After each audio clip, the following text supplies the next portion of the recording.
Hi, I'm Bob Tabor with www.learnvisualstudio.net, where I teach beginners the skills that they need to get their first software development job building Windows and web apps at the world's best companies as quickly as possible.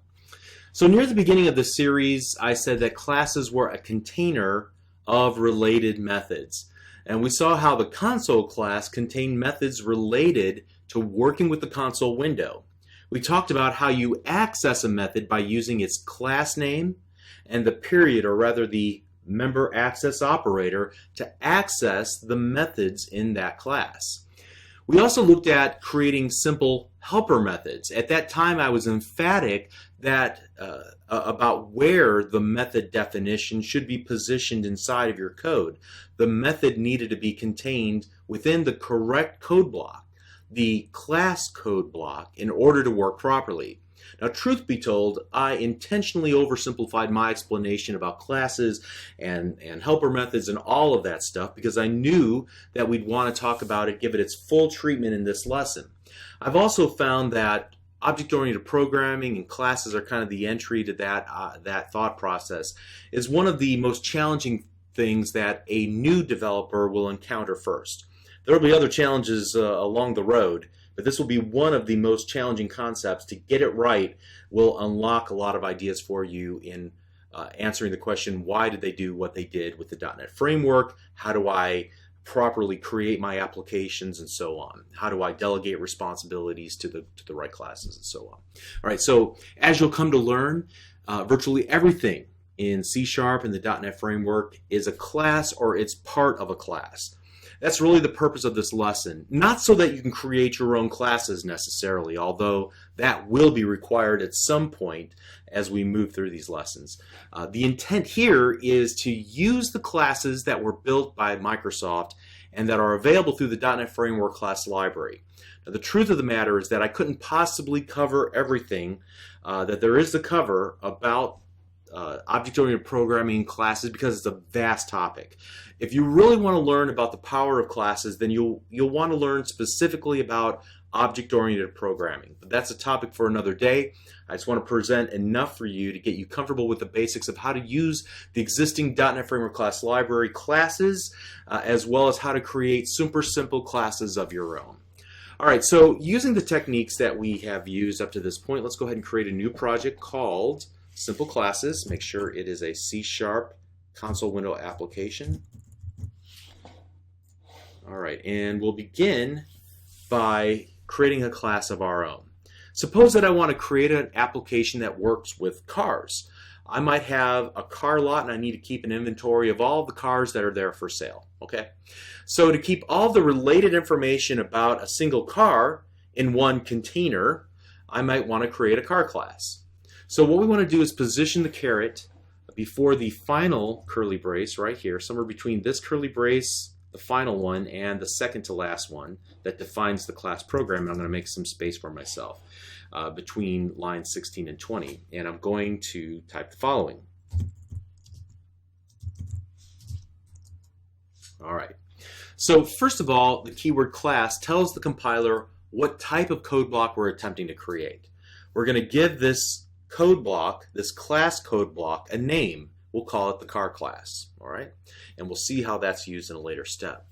What we define between the curly braces in our new car class will be the members of this class, including properties and methods.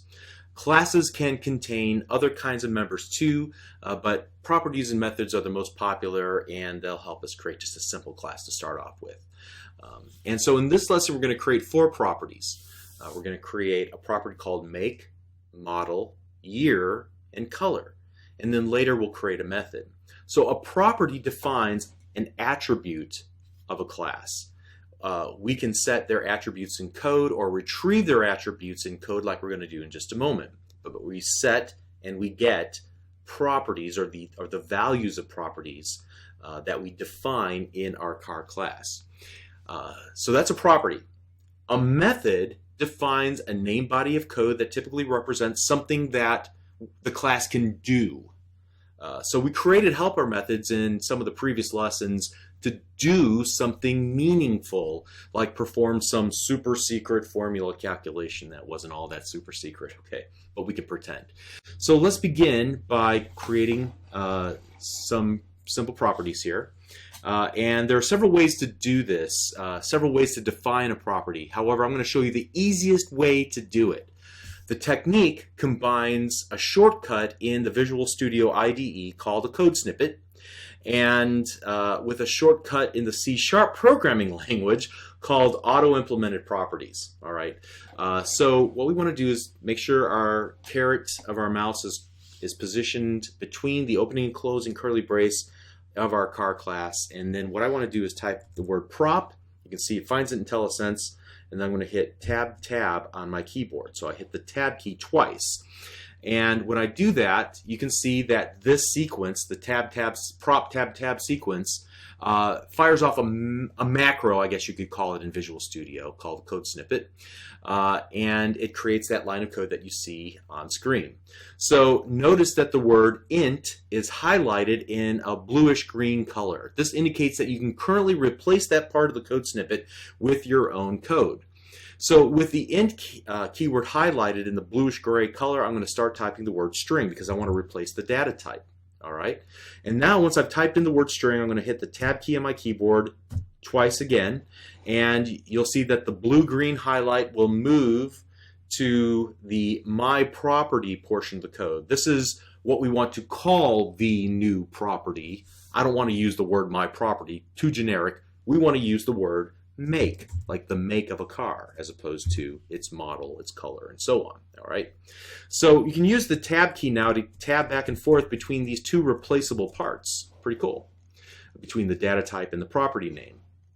So once you finish editing the code snippet, then you can press the enter key twice on your keyboard.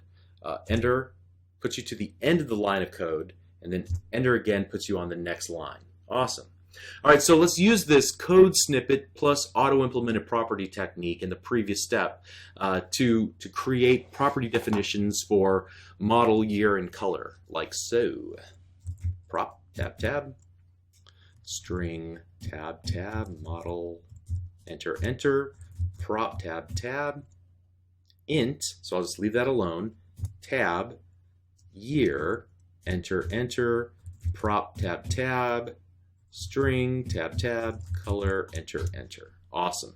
All right, so since this application that we're building will keep an inventory of all the cars on our car lot, as the developer, I'm going to need to collect some basic information about each new car. Now, to make this a real application, I might need to create a graphical user interface, maybe like a Windows Forms application or a Windows Presentation Foundation application type from the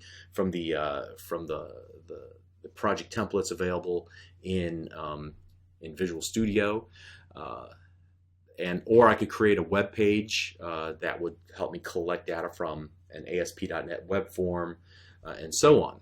But for now, we're going to keep this really simple, and we're just going to use our static void main to create a new instance of this class and to fill in the details about each new car that we need on our car lot.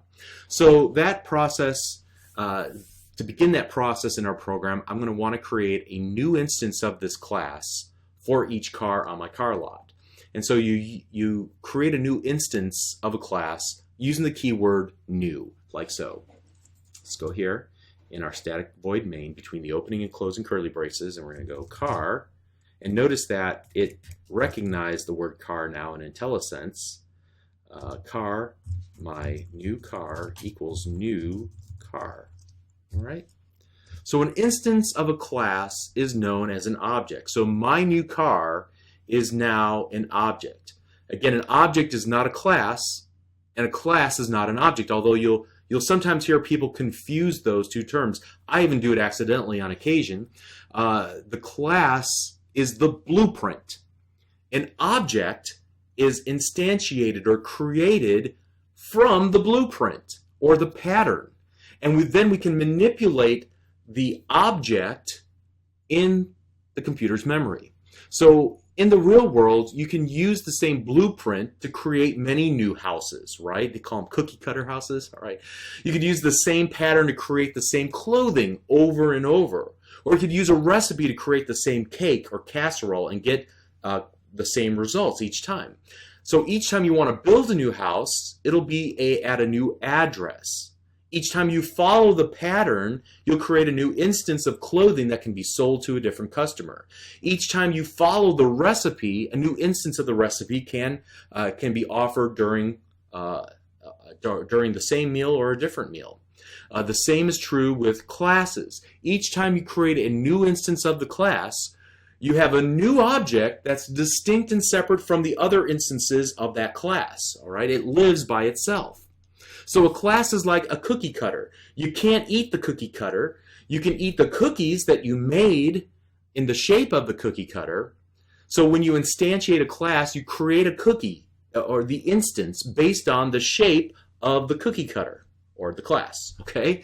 So think of the new keyword that you see here as the factory. It uses the blueprint or the pattern or the recipe or the cookie cutter in order to create a new instance of that blueprint or pattern or recipe or cookie cutter, or rather a new instance of the class. It brings the class to life in the computer's memory and it makes it usable by your application.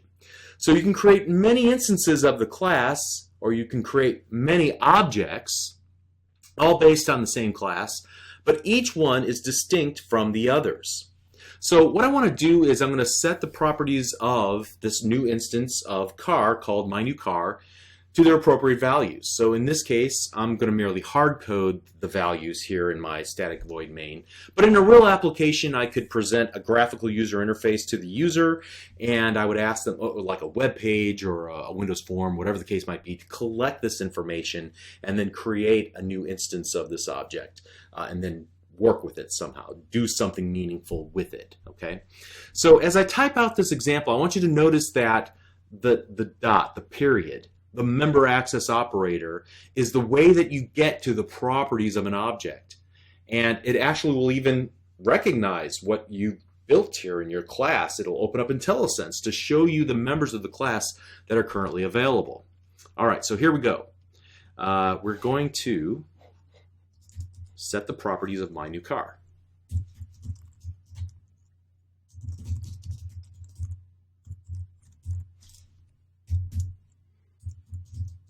Notice IntelliSense sees all.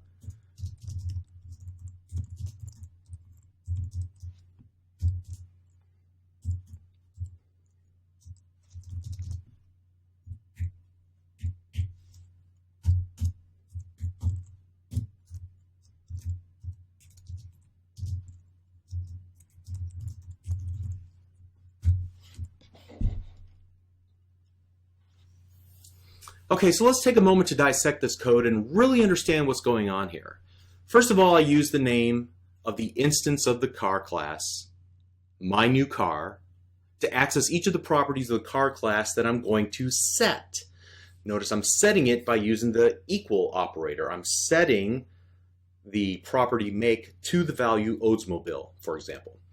So I use the equal sign as the assignment operator. I'm assigning a new value to each of the properties. These new values for each property are maintained in memory for this instance of the car class, and as long as I have a reference to this instance of the car class, I can retrieve those values back out, or I can change them again. This is called get and set. As long as I'm using it, it stays in memory. When I stop using it, it goes away. All right, we'll talk about that more in a little while. Now, once I have a new instance of my car, of the myCar class, and have set its properties, I can do some useful things with this instance of the car that I've named myNewCar. For one thing, it's a nice collection of all the related properties or all the related variables that define the car in one container. I can get to every related thing about the car by using the myNewCar moniker or identifier, all right? So next what I want to do then is print out certain properties to the console window like so. And this will show you how to get the values out of the properties for the instance of myNewCar. Here we go.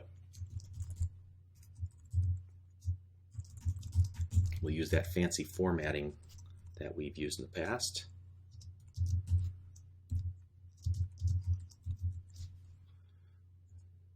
All right, and although this is on a second line of code, it's still the same basic executable line of code. All right, just putting it here for readability's sake.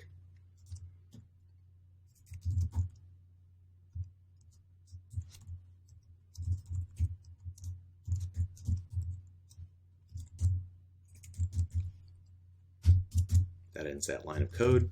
Now let's read the line. Like so. In lines number 15 through 18, I'm setting the properties. In lines number 20 through 23, I'm getting the properties. Remember that nomenclature, setting versus getting. Okay, that's important as you move forward past this series of lessons and talk about properties, more properly formed properties in the world of object-oriented programming. Okay, so in this example, I've been creating the simplest version of properties, which I called auto-implemented properties. However, there's a longer form which allows me to write code logic that will execute every time one of these set or get operations is performed in your code. So when you write code that handles either the setting of a property or the getting of a property, they are sometimes called setters and getters. Again, that topic is a bit advanced for now, why you'd even want to do such a thing. Just remember that we're creating very, very simple properties for now, and you can learn more later. All right, secondly, whenever I create a custom class, like the car class here, in other words, a class that I created as opposed to a class that's from the .NET Framework Class Library, I've really created a custom data type, just like any other data type that we've been using in our applications, such as the string or int, or actually more like the date time like we used in the previous lesson. Therefore, I can define method input parameters or return values from methods using that new custom data type. All right, so let's do this. I want to demonstrate how that works. We're going to create a new method, a private helper method called determine market value. And I'm going to allow the user to pass in an instance of the car class. And we'll just hard code a value. And then someday I'm going to write some code to go online and look up the car's value and retrieve its value into the car value variable. And then I'm going to return the car value. All right.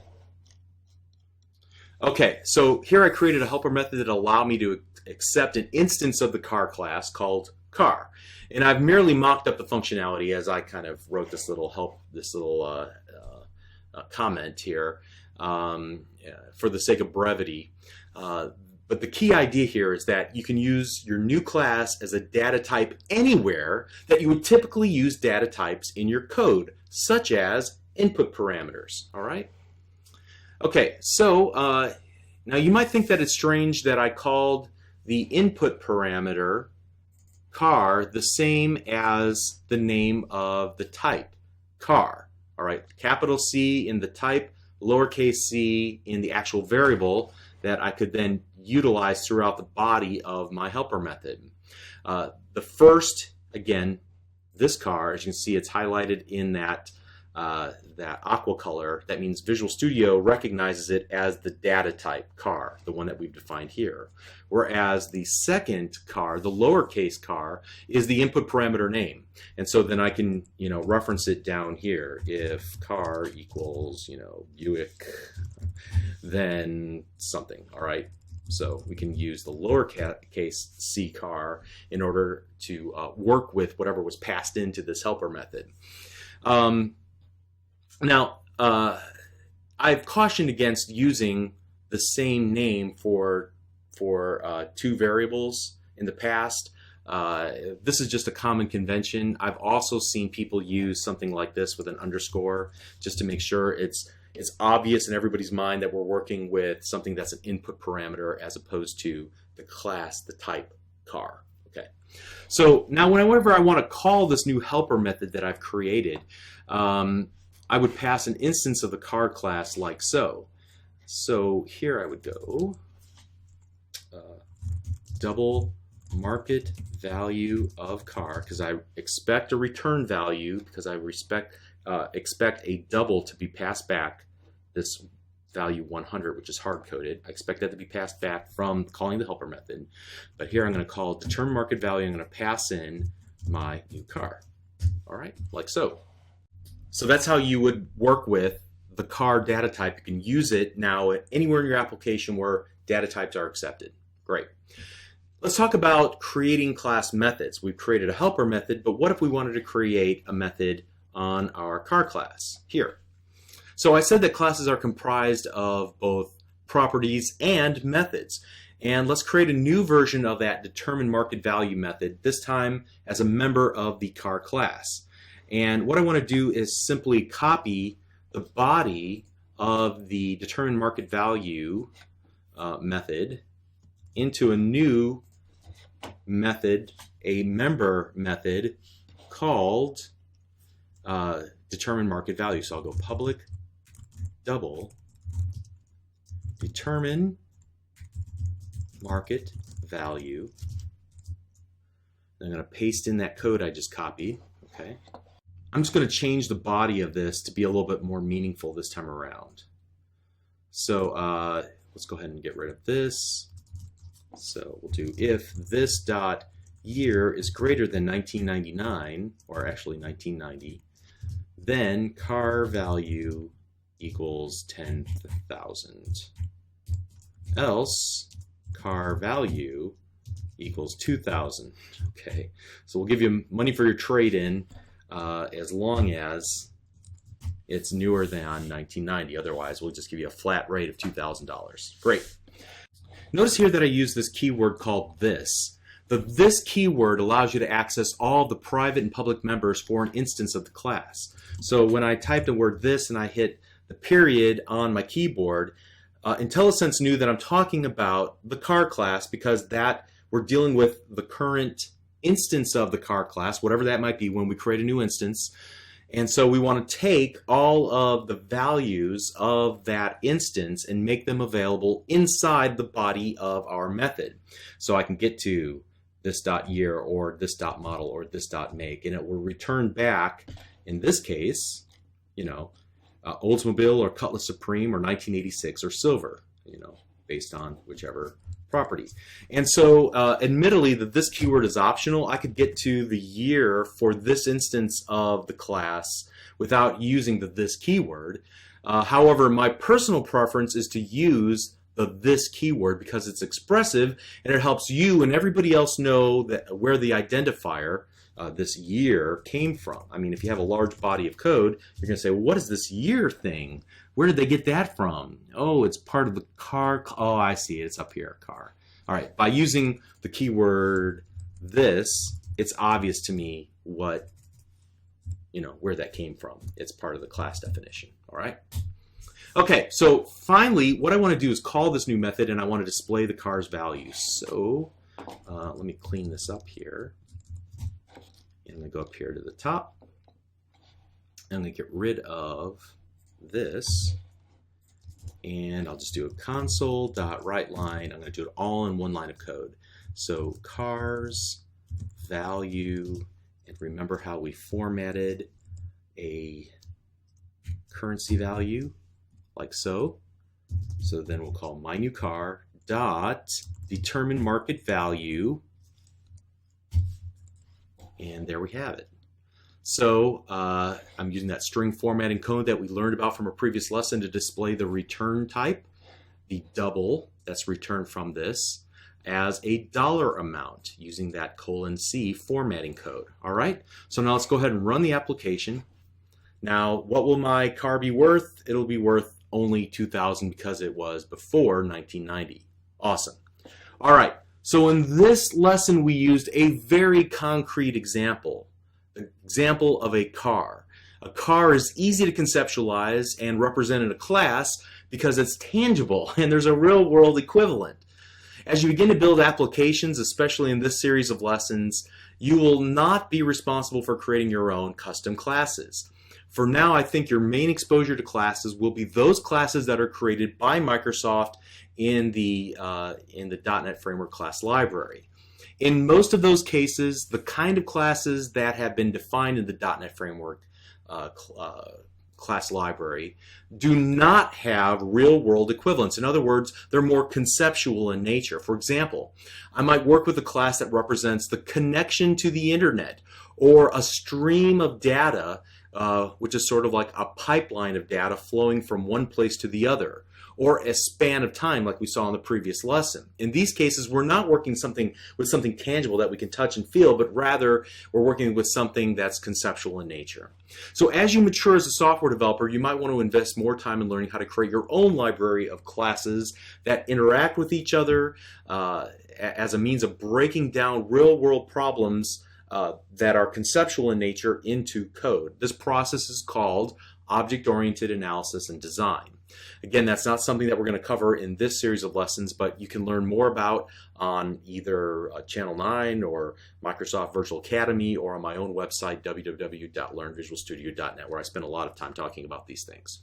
All right, so to recap, a class is a data type in .NET that's similar to those basic data types that you've been using up to this point, like string and int and datetime, and so on.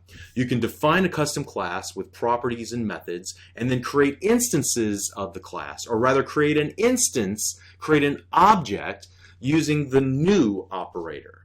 Then you can access that object's properties and methods using the dot operator, the member access operator. So there's still quite a bit to say about classes. Don't worry if you don't understand everything about classes, why you even need them. Just make sure you understand the process we went through to create a new class, how we created properties using that prop tab technique, how we created a method that allowed us to pass in the type car, right? And then we created a method that was part of the class itself that we could call on our instance of the car, like we did for this example right here, and how we were able to get results and print them to screen. If you just understand that much, then you're doing all the right things. We'll fill in more details in the coming lessons. You're doing great. Hang in there. We'll see you in the next lesson. Thank you.